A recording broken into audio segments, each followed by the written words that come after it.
আমি টুম্পা তোমাদের সাথে চলে আইছি আরো একটা ভিডিও নিয়ে। জানো তো এখন বাজে ভোর 4টে, আর 4টের সময় উইটে ছানা পোনা রেখে ওর বাবার সাথে আগেই রাতে আমরা শালা পরামর্শ করে রাখেছি ভোরবেলা 4টের সময় আমরা বেরোবো। কোথায় বলো তো?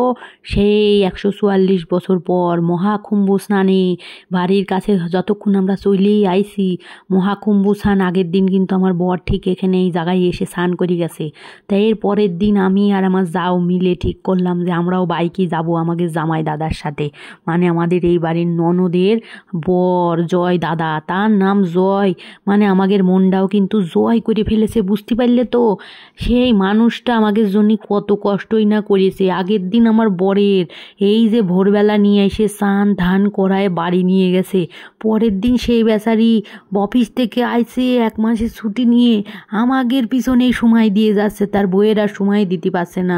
কি কব, আমরা তো একটু কষ্টই পাচ্ছি, কিন্তু কিছু করার নাই, তার অতিথি যেহেতু আমরা, সেহেতু সে আমাদের জন্য এই সমস্ত করছে। কি বলবো বলো তো, তার কাছে কৃতজ্ঞতাই আমাদের কৃতজ্ঞতা। সে মানুষটা ভোর 4টের সময় আমরা ফোন করে ডাইকে তুলে কইছি চলো জামাই দাদা আমাকে নিয়ে চলো, আমাকে যথেষ্ট পাপ টাপ আছে ধুয়ে ফেলাই দিয়ে আসি। এইবার স্বামী স্ত্রী নাকি একসাথে স্নান করতে হয়, বলো দিনি বাপু। এই ভিড়ের মধ্যে 2 ছানাপোনায় ভোরবেলা এই বাইকে করে নিয়ে আসা মানে তাগেরও কষ্ট, ছানাপোনার শরীর খারাপ হয়ে যাবে। এইবার কি করব সেই না পাইয়ে স্বামী একদিন করলো আর আমি স্ত্রী একদিন চলে এলাম আমার জাওয়ের সাথে। এ যাই গিয়ে সে ব্যাপার না, ভগবান মাফ করে দিও, দুজন নাই একসাথে করতেই পারলাম না।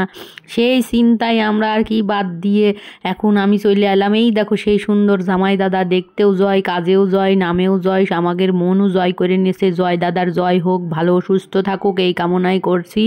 জয় দাদা আমাকে নিয়ে এসে লোকেশন দেখাচ্ছে, এখানে প্রচুর ঘাট, 25টা 26টা 27টা ঘাটই ঘাট, বাসুকিনাগ ঘাট, কৃষ্ণঘাট, আরংঘাট, অনেক ঘাটের নাম বন্ধুরা আমি অত জানি নে, 2-1টা কয়ে দিলাম তোমাদের। এখন হচ্ছে জামাই দাদা পুলিশের সাথে সলা পরামর্শ আমরা সবাই করে নিলাম কোন দিক দিয়ে গেলে এসে আমরা আসল সঙ্গমে পৌঁছাতে পারবো। কিন্তু এখানে লোকেশনও জামাই দাদা ঠিক বুঝতে পারছে না, মানে যেই দিক দিয়ে আমার বরের নিয়েছিল সেই গেট আজকে বন্ধ, আর আজকে সব গেট বন্ধ করে দিবে। শিবরাত্রির আগের দিন একটা ধামাকা হতে পারে যে কোনো সময়, চারিদিকে লোকারণ্য ব্যারিকেড ভেঙে চলে আসতে পারে, সেই কারণে সবাই খালি পায়ে হেঁটেই যাচ্ছে। তো জামাই দাদা আমাদের অবশেষে এক জায়গা বাইক রেখে দিল আমাদের জন্যই, মানে কোনো কিন্তু পার্কিং নেই, দেখতে পাচ্ছ শয়ে শয়ে গাড়ি, আমরা কিন্তু নির্ভয়ে গাড়ি রেখে দিলাম। তার হেলমেট সে রেখে দিয়ে আইছিল, কিন্তু আমার হেলমেট দুর্ভাগ্যবশত আমি মাথায় দিয়ে চলে আইছি, কি আর করবো, যাগ্য সে বেটা মাথায় থাক, মাথায় করে তার আমি নিয়ে যাই, হাতে টানা বহুত কষ্ট, যেহেতু পিঠে একটা আমার বোসকা রয়েছে, এই জামা কাপড় পরবো আবার ভিজাগুলোর বড় যে ঢুকাই নেব। এখন দেখো আমাকে হাঁটতে হাঁটতে 4টেতে 5:30 6টা আলোয় আলোকিত, আর আখড়ায় আখড়া, আমার তো মনে হচ্ছিলো আখড়ায় দৌড়ে ছুটে যায়। এটা কিন্তু ইস্কনের আখড়া, জানো তো, ভিতরে রাধা গোবিন্দ সুন্দর পুজো হচ্ছে ভোরবেলা, চারিদিকে হরিনাম, তোমার মনে হচ্ছে আমি স্বর্গে চলে আইছি, এটাই স্বর্গ যদি তুমি মনে করো। চারিদিকে দেখো আমাদের এই যে যোগীজি মোদিজি স্বরাষ্ট্রমন্ত্রী সকলের সুন্দর সুন্দর ছবি তোমাকে দেখাই দিলাম। এগের জন্য কিন্তু এত সুন্দর পরিবেশনা হচ্ছে মেলায়, কোনো বিশৃঙ্খলা নেই, কোনো চোর চুট্টার ভয় নেই। তুমি ব্যাগ রেখে যাও, কেউ তোমার ব্যাগ নেবে না, তুমি হারাই যাও পুলিশ তোমাকে জায়গা মতো পৌঁছায় দেবে। এমন জায়গায় চলে এসো, এটাই স্বর্গ, বুঝলে? চোখে দেখো স্বর্গ, সবার সাথে হাঁটছো, এরমই স্বর্গে গিয়ে আমাদের কিন্তু হাঁটতে হবে নি। হাঁটতে হাঁটতে আমরা এক সময় গোলকধামে পৌঁছে যাব বন্ধুরা, তখন আমাদের ব্যাগ থাকবে না, হেলমেট থাকবে না, শুধু আমাদের খালি মনে হয় বস্ত্র দিয়ে কিছু ঢাকা থাকবে গা। এই রকম আমার ফিলিংস অনুভূতি। ভোরবেলা দেখো সূর্যোদয় হচ্ছে, আর কত সুন্দর হনুমানজির মন্দির, চারিদিকে আখড়া, সব স্বামীজিদের আখড়া, যেগুলো তোমরা টিভিতে দেখো বড় বড় স্বামীজি, চোখে দেখে ধন্য। আমার তো নাগা সাধুদের দেখার শখ ছিল, কিন্তু মৌনি স্নানের পরে সব সাধুরা চলে গেছে তাদের জায়গায়, আমাদের এই পাপিকের জন্য বসে থাকেনি। আমরা পাপিরা অনেক পরে আইছি পাপ ধুতি, যাই গিয়ে যদি তাদের একটু ধুলো আমাদের মাথায় পড়ে আর একটু পাপ আমাদের ক্ষয় হয় গো, তালি তো ভালোই হয়। সেই আশায় চলে আইছি, সবার সব মনের আশা পূরণ হোক, ভালো মনের আশা, খারাপগুলো কিন্তু সব গঙ্গায় ধুয়ে চলে যাক, যার মনে যা আছে সব গঙ্গায় ধুয়ে চলে যাক, খারাপগুলি আর ভালোগুলি সবার ভালো মনে থাকুক, এই আশায় কামনা করছি আমি তোমাদের জন্য। আর এই যে দাদা ভাই আমাদের জন্য হাঁটছে, আমারও তো কষ্ট লাগছে, তারে ভোরবেলা টাইনে তুলে নিয়ে আসছে, আর এই যে তারে ট্যাঙ্কির উপর তুলে দিয়ে গাড়ি চালাইছি, আর আমরা এই যে পিছনে, আমি তো মুটু আর এই যে আমার যা বা শুটকু, সে খালি আমারে কয় পিছনে হট পিছনে হট। এবার আমি যদি পড়ে যাই কি কায়দা হবে কও, আর সে বেচারি আমাকে চাপনে সামনে ট্যাঙ্কির উপর উঠে বাইক চালাইছিল। কি লজ্জার কথা কব, সে আইসে আমাকে জামা কাপড় সমস্ত ধরেছে, এমনকি আমার ভিডিও ক্যামেরাটাও বেচারি ধরে দিয়েছে। আহারে, তিনি না থাকলে যে কি কষ্ট। ওই দেখো ব্রিজ, আজকে এই পুলগুলো বন্ধ জানো তো, লোককে লোকারণ্য, পুল ভেঙে যদি সবাই পড়ে, তাই এই ঘাটগুলোতেই সবাই স্নান করে নিচ্ছে বুঝলে। আমি আর কথা না বাড়াই দাদার হাতে সব কিছু দিয়ে নেমে পড়লাম মা গঙ্গাকে প্রণাম করে, আর বলতে থাকলাম সবার পাপ ধুয়ে দাও, শুধু আমার না, আমার মা বাবা সবার বাবাকে স্বর্গবাসী করে দাও, সে যেন স্বর্গে যায় সুস্থ ভালোভাবে থাকে গোলকধামে। এই হচ্ছে ব্যাপার। আমি কিন্তু চলে যাচ্ছি নামিয়ে। এই গঙ্গার জলে কোনো রকম গন্ধ নেই, চুলকানি নেই বন্ধুরা। যে যা মানে মিথ্যা ঘটনা ঘটাচ্ছে, সম্পূর্ণই রটনার ঘটনা বুঝলে তো, কোনো চুলকানি নেই। আমি নিজে চাই 2বার করে স্নান করে আইছি গঙ্গার জলে। প্রথমে কিন্তু ঠান্ডায় লাগছিল, এখন প্রায় 7:30 4টা মতো বাজে গেছে আমাদের ঘাট খুঁজতে। 4টার সময় বেরোই, 8টা বেজে গেল। আমি কিন্তু প্রথমে একটু প্রণাম টনাম করে নিচ্ছি যে ঠাকুর চলেই তো আইছি তোমার দোরগোড়ায়, স্বামী তো বাড়ি ছানাপুনা পাহারা দিচ্ছে, তো যাই গিয়ে সে আগের দিন তা ধুয়ে গেছে, এবারে আমি পরের দিন ধুই। এইবার হচ্ছে সবাই এই দেখো স্নান করছে। আমি আর কি বলবো, আপ্লুত জীবন আমার ধন্য। এই যে গঙ্গা মায়ের বুকে চলে এলাম আমরা কত কষ্ট করে, কিন্তু এই কষ্ট না। যাদের দেখলাম এক হাত নেই এক পা নেই, তারা এই দেখো হেঁটেই আসছিল, সেগুলো তো আমি ভিডিও করতেই পারিনি। প্রচুর লোক 12 কিলোমিটার 13 কিলোমিটার দূর থেকে হেঁটে হেঁটে আসছে গো। তারা আস্তে আস্তে বিকেল হয়ে যাবে, আর আমরা তো দুপুরবেলা বেরোই 8টায় চান করছি। এটা তো আমাদের মানে একদম সুযোগ্য রাস্তা। মানে এইভাবে যদি আমরা গোলকধামে পৌঁছাতে পারতাম কি না ভালো হইতো জানো। সবাই খালি প্রণাম করছে। দাদা ভাই তো এই যে ভিডিও করছে, দাদা ভাই তো ভাবছে তার গাড়ি হারা যায়, বাইক হারা যায়, কিন্তু ভগবানের মহিমা আছে জানো তো। ভগবান ছাড়া পৃথিবী চলতো না, অচল হয়ে যেত যে যতই বলুক। এই যে সমস্ত লোকের ভিড়েও তোমার একটা চটিও হারাচ্ছে না, একটা ঘটিও হারাচ্ছে না, বাটিও হারাচ্ছে না। সবাই সুস্থ ভালোভাবে, দেখো কত বয়স্ক লোক এসে, কত বৃদ্ধ মানুষ এসে, কিন্তু তার কারোর কিচ্ছু হয়নি জানো তো, কোনো চুলকানি হয়নি। এগুলো জলে যে হচ্ছে এগুলো সব মিথ্যে কথা। ওই দেখো ওরা সব সাথে সাথে তরলে পরিষ্কার করে, দেখো বাইরের জলগুলো গঙ্গা টল করছে পরিষ্কার ঝাঁকানাকা জল। এবার আমরা একটু ফুল বেলপাতা সিঁদুর নিয়ে এসেছি মা গঙ্গাকে দেবো জানো তো। আমি কিন্তু আবার একটু উঠার চেষ্টা করলাম ঢাবের বোর, কিন্তু এই যে মোটা শরীর নিয়ে উঠতে পারি না, কী করবো, খান্দর মতো শরীর হয়ে গেছে। এরপর উঠা গেল না, জাগ্যে সাইডে দিলাম, লজ্জার ব্যাপার। এবার খুব খুশি হয়ে গেছি, আমি খুব খুশি। এবার আমরা স্নান করছি, হর হর গঙ্গে বলছি, হর হর গঙ্গে। আমি আর আমার যাও মিলে, দুজন মিলে কিন্তু খুব কুপায় স্নান করে নিলাম। তারপরে আমরা সিঁদুর দেবো, ধূপবাতি জ্বালাবো, আগে তো স্নান করে নিতে হয়, তারপরে তো মা গঙ্গার আরতি করব বন্ধুরা।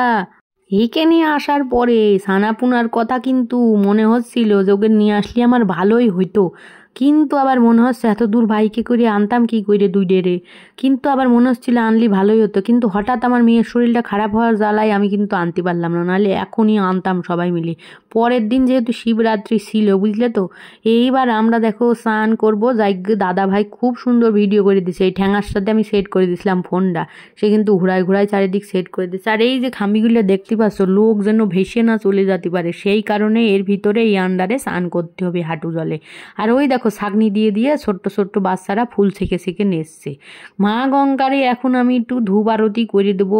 আর এখানে জলের মধ্যে বুঝতেই পারছো বেশি কিছু করা যাচ্ছে না, সিঁদুর মিঁদুর জলের মধ্যে পড়ে গেলে খুব ঝামেলা হচ্ছে। এইবার কোনো রকমভাবে হাওয়া বাতাসের মধ্যে ধরাই দিলাম স্নান করে এসে। এবার মা গঙ্গাকে আরতি করে দেবো। তারপরে কিন্তু ছানাপুনার কথাও মনে হচ্ছিল। পাশে একটা বাচ্চা দেখলাম ঠান্ডায় হু করে কাঁপছে। এবার আমি ভাবছিলাম আমার মেয়েটার নিয়ে আসলেও তো, আবার মনে ছিল না ও তো হু করে কাঁপতো। এইবার আমি দেখো মা গঙ্গার আরতি করে নিচ্ছি, যে মা গঙ্গা বিষ্ণু মহেশ্বর সবাই যেখানে থাকো আমাকে কিন্তু প্রণাম গ্রহণ করো বুঝলে তো। আর এই যে কুম্ভ মেলায় এসে জীবন কিন্তু সার্থক। যেতে চাইছিলাম রাম মন্দিরে, কবে আদৌ যেতে পারবো তার ঠিক নেই। প্রচুর লোক এখানে হইয়ে আবার রাম মন্দির যাচ্ছে রামলালার দর্শনে। সেই দর্শন করব বলেও আমাদের কিন্তু অনেক দিন ছুটি নিয়ে বরমশাই আমাকে নিয়ে গেছিল, কিন্তু সবাই বললে আর হাঁটাহাঁটি করে না, বাচ্চা পোলাপান নিয়ে আইসো, সুস্থ সমেত বাড়ি যাও স্নান ধান করলে। এইবার আর কি করব, বড়গের কথা তো শুনতেও হয়। তো এই যা স্নান করেছি, এই আমার জীবনটা সার্থক হয়ে গেল। রামলালারে নয় কয়দিন পরেই দেখবো। সিঁদুর বজরংবলী সিঁদুর আমি মা গঙ্গাকে অর্পণ করে দিলাম, দেখতেই পাচ্ছ। এবার আমি নিজেই ধারণ করে নিলাম বজরংবলী সিঁদুর। এই সিঁদুর প্যাকেটে রেখে দিলাম। এরপরে আমি কি করব বন্ধুরা জানো তো, এই দেখো আমি ফুল দিয়ে দেবো মা গঙ্গাকে। ফুলের এইভাবেই দিচ্ছি, আর কি করব, সেরমভাবে কোনো সিস্টেম নেই। আর প্রদীপটা ধরায় প্রদীপটা সাইডে দিয়ে দেবো। আর সবার নামে কিন্তু জল দিয়ে দিলাম। আমার দা পরিজনেরা উপরে গেছে, তাদের আত্মার শান্তির কামনাও কিন্তু আমি করলাম। এইবার আমার কিন্তু মনের আশা পূরণ করে দিল আমার বরমশাই, যদিও এখন সে আমার সাথে নেই, সে কিন্তু ছানা পোনা পাহারা দিচ্ছে। তারপরে এসে আমরা জামা কাপড় চেঞ্জ করে নীতি না নীতি তিনি আবার দেখলাম একটু ঠোঁট পালিশ ঘষে নিল। কি কও, আমার ঠোঁট পালিশ ওয়াটার প্রুফ উঠিনি, তারটা নাকি উঠে উঠে যায়। তা সে জায়গায় এখন আমরা সব পরিষ্কার টরিষ্কার হয়ে এখন মাথায় এটা তিলক দেবো ভাবলাম। চুল মূল আশ্রাইছি, আবার একটু ঠান্ডা লেগে গেছে জানো তো, এই জন্য কোট কম্বল গায়ে দিয়ে নিছি, কিছু করার নেই, কোট কম্বল গায়ে দিয়ে নিছি। এখন আমরা তিলক যে দেয় তার মানুষটা খুঁজে বেড়াচ্ছি, যে আমরা একটা হর হর মহাদেবের তিলক টিলক কিছু কাটবো, তারপরেই আমরা বাড়ির উদ্দেশ্যে রওনা দেব। কিন্তু তার আগে মেলায় কি কি আছে সে সমস্তও কিন্তু কুটিনাটি জিনিস একটু নিয়ে যাব। ওই যে আমার ঘটিটা হাটে দেখছিলে, সেই ঘটিটা আমি কিন্তু মেলা থেকে কিনলাম, 100 টাকা দিয়ে কিনেছি। জলের বোতল 100 টাকা, 50 টাকা, 150 টাকা, যে বোতল 50 টাকা সেটা 150 টাকা চাচ্ছে বন্ধুরা। তা কি করব, তাও এই সমস্ত নিয়ে নিলাম। জলের বোতল টাকার সাথে এখন তুলনা করলেই হবে না, এখন তাগের এই বাজার নিয়ে আমি একটু পোস্ট দিলাম। দেখো শম্ভুর একটা চিহ্ন ত্রিশূল আমার কপালে চলে এসেছে। হর হর শম্ভু বলে দাও, হর হর গঙ্গে বলে দাও, এখান থেকে দেখলেও তোমাদের পুণ্যি হয়ে যাবে। তারপরে আমার দেখো যাও আবার এই দেখো কি নেবে কও তো, রুদ্রাক্ষ নেবে। তো সে আবার একটু বিচার বিবেচনা করছিল, কি পরামর্শ করে সলা পরামর্শ, রুদ্রাক্ষের আবার প্রচুর দাম বুঝলে।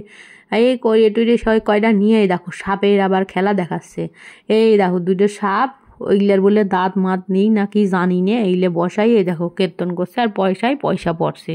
সবাই যার যার ইনকামে বসে রয়েছে, যাই গিয়ে ব্যাপার না। এবার আমরা এখান থেকে সামনে এবার পুলাপান আছে বাড়ি, তাগের জন্য কিছু বাসি খেলনা এ সমস্ত আর কি নিতে হবে বুঝলে তো। তারে আবার খালি হাতে গেলি পুলাপান কবি মা গেল কিছু আনলো না আমাদের জন্যে। তারপরে কিছু নিয়ে এটি আর ভাল লাগলো না। তারপরে গলাটা তো শুকাই গেছে, কিচ্ছু খাইনি বই 4টার থেকে, এখন প্রায় 9:30 বাজে গেছে। এখন আমরা এই দেখো গলা শান্তি করছি, জল খাইলাম। তারপরে দেখছো আমি কিন্তু কানের মানে সব খুলে আইছি সোনারটা। এইবার এই দেখো দুধ চা দিয়েছে, চাটা কিন্তু জব্বর জানো তো, প্রয়াগরাজের চা, মহিষের দুধের চা। এই চা যদি একবার কেউ খাও তাহলে মনটা খালি চাও চাও চাও চাও করবে, মানে খালি চাও খাইতে ইচ্ছা করবে, যে চাও আবার খাও, চাও আবার খাও। এই যে চাটা বিস্কুট দিয়ে দুই যাও মিলে কপা কপ খেয়ে নিলাম দাঁড়িয়ে। পয়সা দিতে গেলাম, কিন্তু এই দেখো আমাদের জয় দাদা কিন্তু মন জয় করে নিয়েছে, পয়সাই দিতে দিল না, কিচ্ছু না। তারপরে আমরা আবার জয় দাদার সাথে হাঁটলাম, কিন্তু এত ভিড় ভয়ে আমি কিন্তু তার ব্যাগ ধরে রয়েছি। ভাবা যদি হারাই যায়, ছানাপুনার কষ্ট, আমার বরের কোনো কষ্ট নেই, নতুন বউ সম্ভাবনা হবে পাওয়ায়, কিন্তু ছানাপুনা তো আর নতুন মাও পাইলে কষ্ট জীবন। এই জন্যই ছানাপুনার ছাড়া যাবি না বললে দেখো তার ব্যাগ ধরে ধরে এই জায়গা গাড়ি রাখা ছিল, এই জায়গা চলে আসছি। কিন্তু শেষের দিন মেলা বন্ধুরা, একটু স্যানিটাইজ কম হচ্ছে, প্রচুর গন্ধ, দাঁড়ানো যায় না। এখানে এসে জয় দাদা কিন্তু আবার 1 কাপ চা খেয়ে নিল, মানে এখন 2 কিলোমিটার হাইটটি আবার এখানে আসলাম পার্কিংয়ে।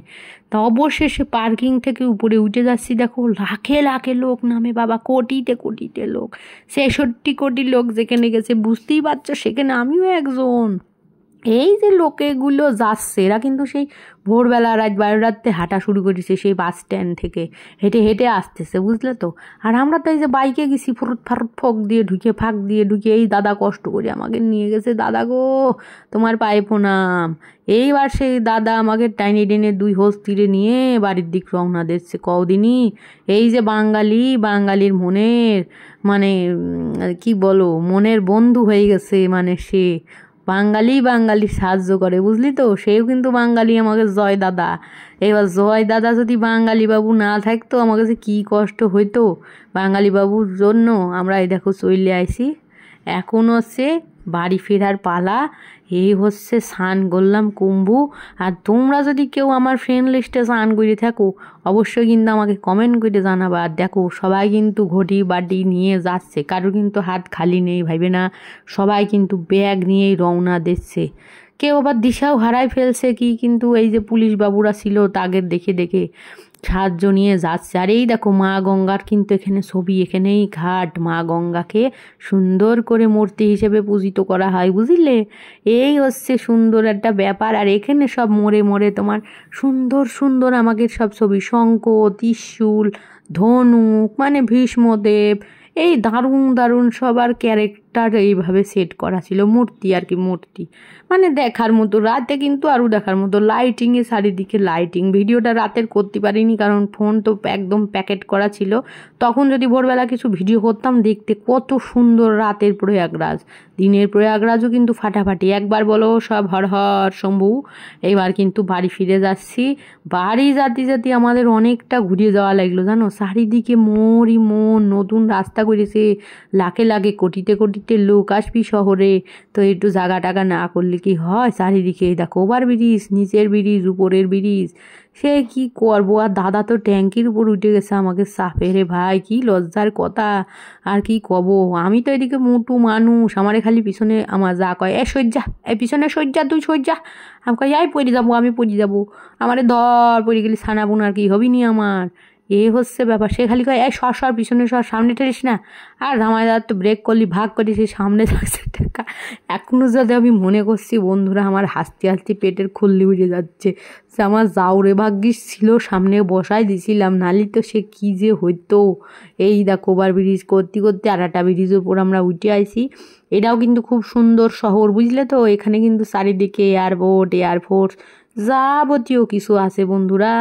ওই দেখো ভীষ্মদেব শঙ্খ বাজাচ্ছিল কুরুক্ষেত্রের যুদ্ধে, সেই ছবিটা কিন্তু এখানে দেওয়া রয়েছে, বুঝলে তো? স্ট্যাচু কত সুন্দর, তোমাকে খালি দেখাই দিলাম। আর চারিদিক পুলিশের গাড়ি, তোমার কোনো চিন্তা করি না যে তোমার চুরি চিন্তাই হবি, কোটি কোটি লোক আইছে, বাইরে চোর ছাচোর, কোনো কিচ্ছু নেই। শম্ভু মেলায় আসলেই শম্ভু সহায় আছে, কুম্ভ মেলায় শম্ভু সহায় আছে, তুমি চিন্তা করি না। যারা গেছে তাদের জীবন সত্যিই কিন্তু ধন্য। এরম পরিষেবা কিন্তু আমি আর কোথাও দেখিনি। এই যে পুলিশ বাবুরা আমাদের সাথে কি হেল্পই না করলো আসার দিন, সে কথা কই আর না কই, মানে তাগের আমার চেনে না, তবু সবাইকে সাহায্য করছে। এই দেখো সে মাঝখানে টুক করে বসে রয়েছে, আর আমার খালি পিছন দিক গুথায়। আর আমার তো ব্যাগ এখন বিশাল ভারী, কারণ দুজনের ভেজা জামা কাপড় কত ভারী ভাবো। আবার সবাই সুস্থ আর ভালো থাকো। আমি কিন্তু বাড়ি পৌঁছে যাচ্ছি, আবার কিন্তু নতুন ব্লগে তোমাদের সাথে দেখা হবে। আমার ব্লগ কেমন লাগলো অবশ্যই কিন্তু তোমরা একটু জানাই দিও, তাহলে কিন্তু আমার খুশি খুশি লাগবে না। আর যদি না লাগে আর কি কব বলো, তোমাদের উপরই আমার ভরসা। এই যে ব্লগ করছি এত কষ্ট করে, তোমরাও কিন্তু দেখতে পাইলে আমার দৌলতে, বা তোমরা যতই খবরে দেখো, এইবার বাইরের পরিস্থিতিটা তো আমার মাধ্যমে দেখতে পাইলে। দেখো কত সুন্দর। একবার বলো শম্ভু, একবার বলো হর হর গঙ্গে, চলে যাবে সব বিপদ তোমার সঙ্গে, চলে যাবে বিপদ তোমার জীবন থেকে। হর হর গঙ্গে, চলে যাবে সব গঙ্গা মায়ের কাছে ধুয়ে। ভালো সুস্থ থাকে বন্ধুরা, আবার দেখা হচ্ছে নেক্সট কোনো ব্লগে।